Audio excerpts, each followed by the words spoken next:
So I just want to make this clear ahead of time. I really like TNA. I think it's a great show that has a lot of potential, some mistakes, but I need to be honest here. Sometimes the show just sucks, and the reason being is the whole taping schedule it has. And I understand why we're doing it. You know, we tape 2 shows after one another, and that's how we do. That's how we roll. That's how we've rolled for the past few years. It just sucks because you essentially split the roster in half, and sometimes that just becomes glaringly obvious and a big problem. Like tonight's show, for example, there was no Joe Henry. Santino was there, but simply in a backstage segment, no physical appearance. Could have pre-taped at some other time, who knows. You had no Trick Williams, but that was part of the storyline, that makes sense. The Hardy Boys weren't here either. You also didn't have Indy Hartwell, who's supposed to be this new knockout we're building up. Lots of people weren't here tonight, and it sucks. Sometimes it becomes a major bother for me. Like, I get it, if you had a stacked roster with lots of talent that you want to see every week, that's fine, but I don't want to see a Mans Warner squash match on my show when I could be seeing Joe Henry talk about losing the world championship and how that's affecting him. You get what I'm saying? On the other hand, I'd also rather have an Indy Hartwell squash match because I'm still trying to get to know her. Mans Warner really didn't need that. He could have been in a competitive match instead, but no. So you see where I'm getting at. It really disrupts the show for me sometimes.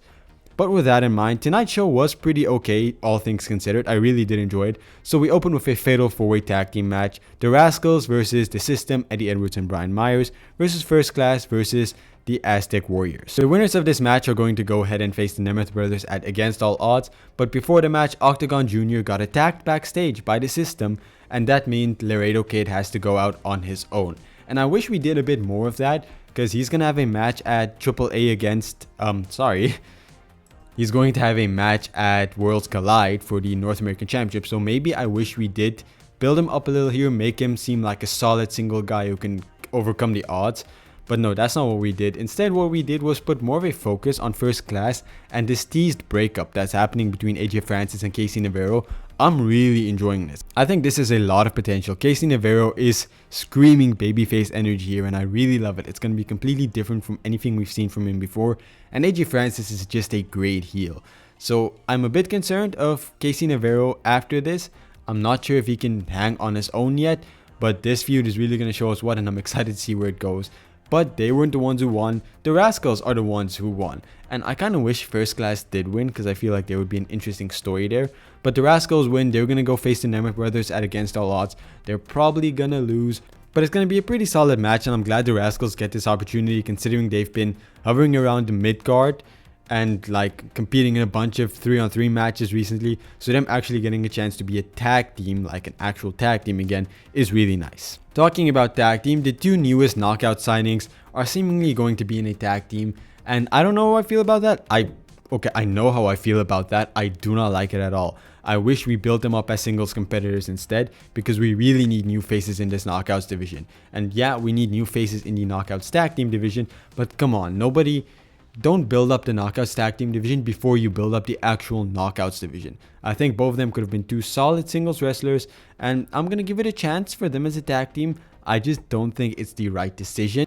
Then we have a match that I really want to see between Mustafa Ali and Campaign Singh, and Mustafa Ali just absolutely destroys Campaign Singh. You know, probably what we expected. We're probably also not going to see him again for ages, maybe never again. But the interesting thing that happened here is the fact that Mustafa Ali is getting progressively more aggressive, specifically towards Tasha Steelz. And I think that's a risky route to go, but it's very entertaining. And I think Tasha Steelz, a face run for Tasha Steelz, might also be in the works if they play this out right. Because, you know, a man abusing a woman, there's a very sympathetic story there. I do hope we go with this route. I do hope we explore it. TNA is seemingly willing to explore darker storylines, specifically with Mustafa Ali. His whole feud with Santino was built on sobriety and drinking and alcoholism. So maybe here we can have a story like that. And I'm not necessarily going to say I want an intergender match, but I do think there would be some way we can do that. Regardless, I think there's a lot of potential here that we really should dive deeper into. Next matchup was Lei Ying Lee versus Ash by Elegance, and just a quick note, I do really like this. I hope we keep Ash by Elegance as a singles wrestler and let Maggie Lee and Heather by Elegance be the women's tag teams. But you know, they don't carry the belts. It's Ash by Elegance carrying both belts around all the time, saying she's the champion, but they're defending it while she's going after the Knockouts championship. I would really like that. But anyway, Lei Yingli wins and Masha Slamovich comes out afterwards to confront Lei Yingli. This is our next knockouts match. I'm still not really feeling Lei Yingli, if I'm being honest with you. I would have much rather have Ash by Elegance win here. She's a lot more entertaining for me personally, so I would have rather seen that. But hey, you know, Lei Yingli deserves this opportunity. She's really good.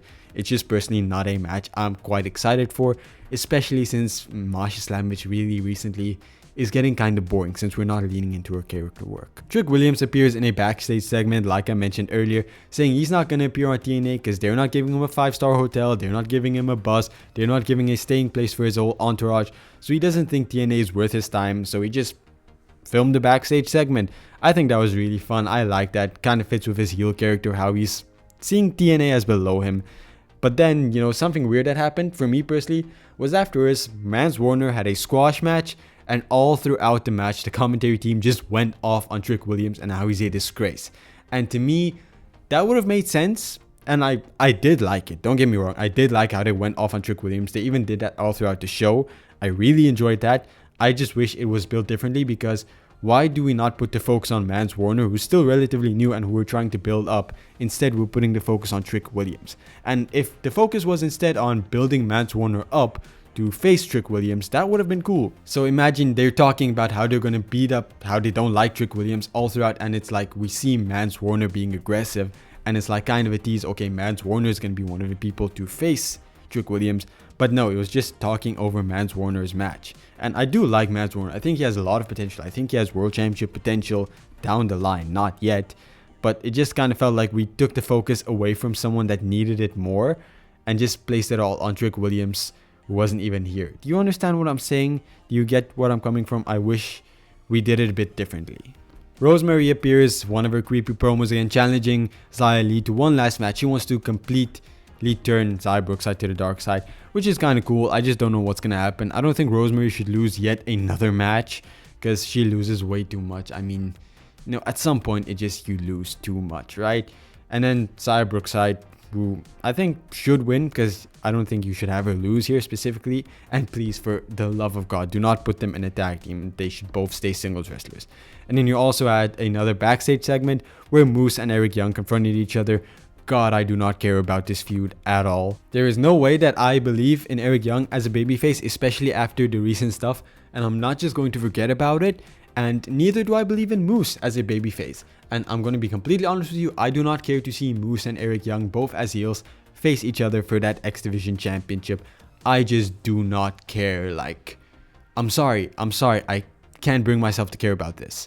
Then we had the best part of the show for me, which was Santino and Ariana Grace teaming up against Robbie E, or Robert Stone, and Alicia Fox Victoria Crawford. So originally it was supposed to be Tessa Blanchard, but she got a concussion, I believe, at the pay-per-view. So Alicia Fox Victoria Crawford, my bad, I still need to get used to that. She replaces her, and also Robert Stone just decided we're gonna have Alicia Edwards now be the special guest referee, because, you know, I'm the boss here. I can do whatever I want. And also, you know, the Cobra was banned from Santino. This was a pretty fun match. A lot of silly stuff, but that's the kind of stuff I enjoy.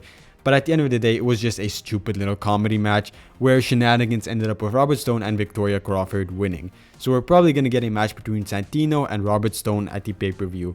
There's not much I can say here because, you know, it's more personal enjoyment. If you enjoy that type of stuff, go check it out. I would highly suggest it. It's quite ridiculous. And then in the main event, Steve Macklin retains his international championship against Matt Cardona, which was a pretty solid match. But yeah, once again, it's not really a match I cared about.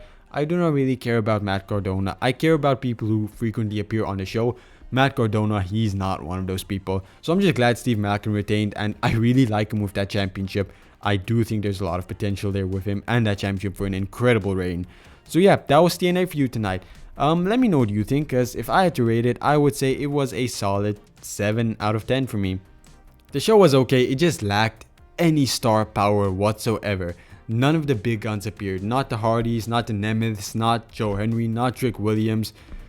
Hell, Moose wasn't even there. So nobody that really mattered was on this show tonight.